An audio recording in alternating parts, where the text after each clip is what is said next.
Good morning, it is Thursday. It's part 2 of the Public Relations podcast for this week, and what I'm going to talk about is just quickly about the Jaguar car campaign, which has been widely criticised, and what I think it says about the future, the next era of marketing. And also I've got my Comms Conundrum, the challenge for this week. And also, if you can hear the driving rain outside the window, it is absolutely bucketing it down at the moment. So my apologies if you can hear that in the background. Sounds like it's coming through the roof down the stairs as well. But anyway, let me carry on with this because this is what you're more interested in. Let's start off with Jaguar's car campaign.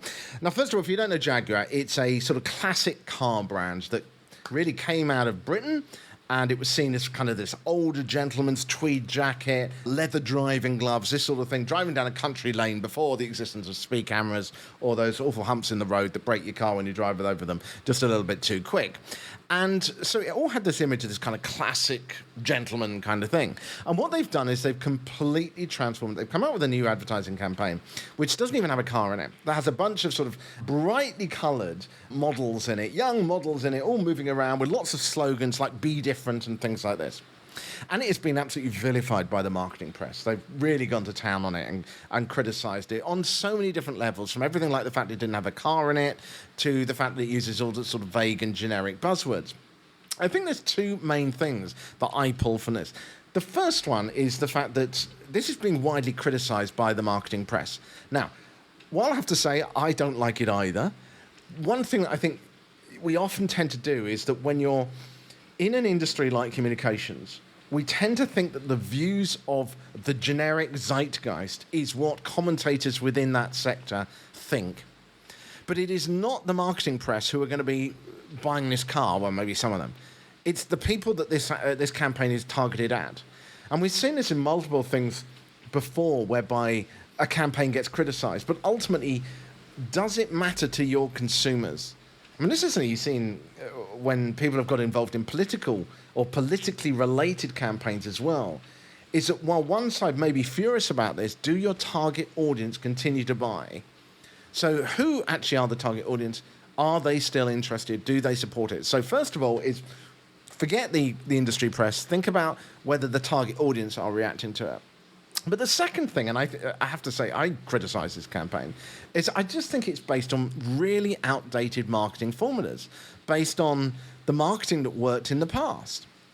It's working on that sort of generic formula of creating an emotion. It's a standard way of advertising works, isn't it? It's creating an emotion and then bang your brand in front of someone so that they connect that emotional response with that brand. And they hope that by doing it 100 times it'll stick. But there's obviously an enormous amount of people doing that kind of thing these days. And people are being absolutely saturated with these messages. And what we're seeing more and more, and even from within the marketing industry, you're seeing people saying that now is the time to focus on meaningful storytelling, i.e. PR. How many times do I have to say that? But storytelling that reflects the brand's identity and takes people on a kind of, what's said on Tuesday, an experiential journey. It involves them in the conversation. It involves them in the experience of it. In what way does this advert do that at all?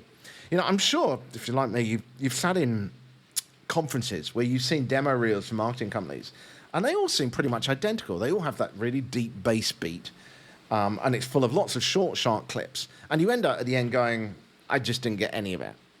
And this is the problem, I think, is with so much of marketing now, is that it's got the platforms for reaching people, whether that's paid advertising, whether it's earned advertising, whether it's leaflets, whether it's social media, whatever it is. It's got all these great direct channels that it can reach people. But what's being pushed out there by so many people is just not what the market is demanding now and the way that it's going. So to me, this fails on multiple levels. The first thing we'll give the benefit of the doubt on is that they've done their research and they know what messages resonate. But what they haven't done is try to engage that audience. They haven't created a conversation around it. They haven't created a story that is going to get people involved in it. Yes, they've made headlines for doing a campaign that no one liked. But what they haven't done is they haven't said why that target demographic should get excited. They've just defaulted to old-fashioned marketing techniques. That's my view, of course. What do you think? Do you disagree with me? If you completely disagree with me, I love hearing that kind of stuff. Let me know. You can always reach out to me, of course, on LinkedIn, as I keep mentioning about. Right, that was the Jaguar story. What else did I have? Oh, the Comms Conundrum for this week. Here we go then. Right, time for a scenario. Settle back wherever you are and have a think about this situation. So, you are managing the PR campaign for the National Library Network. Let's call it that for want of a better name. And it's aiming to revive interest in physical libraries across your country, especially among young people. And the message you need to weave into the public consciousness is this.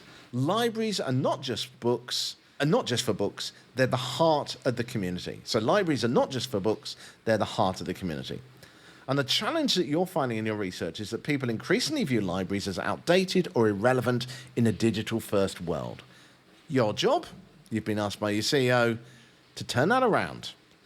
As always, you can pick between just two options. There's lots of ways you can obviously do this, but you can pick just between two. And here they are for today. Which one are you going to do? Do you, number one, create an in the real world campaign where you invite influencers and social media stars to tour libraries and talk about what they do, offering free rooms for them to use and local publicity? So that's the real world campaign with influencers and social media stars. Or do you host a national library night campaign where libraries transform into vibrant hubs for themed nights like murder mystery parties, poetry slams, or history reenactments? So do you go for the in the real world with the influencers and social media stars, or do you host a national library night campaign with the themed nights like the murder mystery parties and poetry slams and all that? Here's what I would do. My immediate thought on this one, straight away, is to go for option one, because you've been tasked with appealing to young people.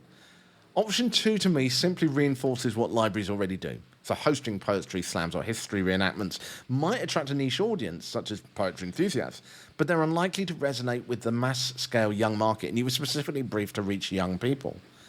So to me, option one is the clear winner here. By bringing in social media influencers, people, young audiences already follow and admire, into the libraries, you're offering something fresh and relevant to them. You have the rooms in the libraries already, so it's not like you don't have the infrastructure to do it.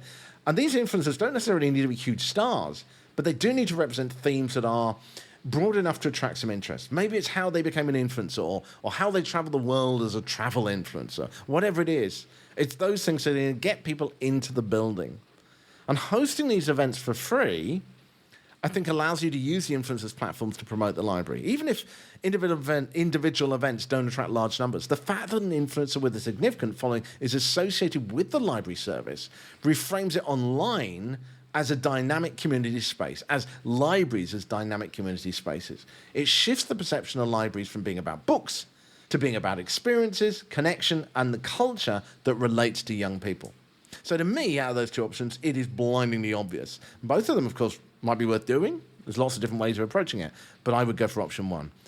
What do you think? What would you do? Don't forget, let's connect. Don't be shy. I love hearing from you. You can reach out to me on LinkedIn. I also love to hear how you think I can improve the newsletter or the podcast.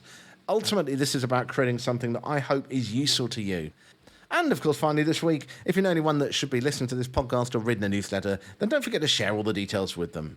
And let's get the word out there and get this conversation going. That's it for this week. I'm off to New Zealand for a couple of days, actually. I'm going to go and do Hobbiton. Go and see the Lord of the Rings Hobbit side. But anyway, that's me. I hope you're having a good week. And I will speak to you, well, very, very soon.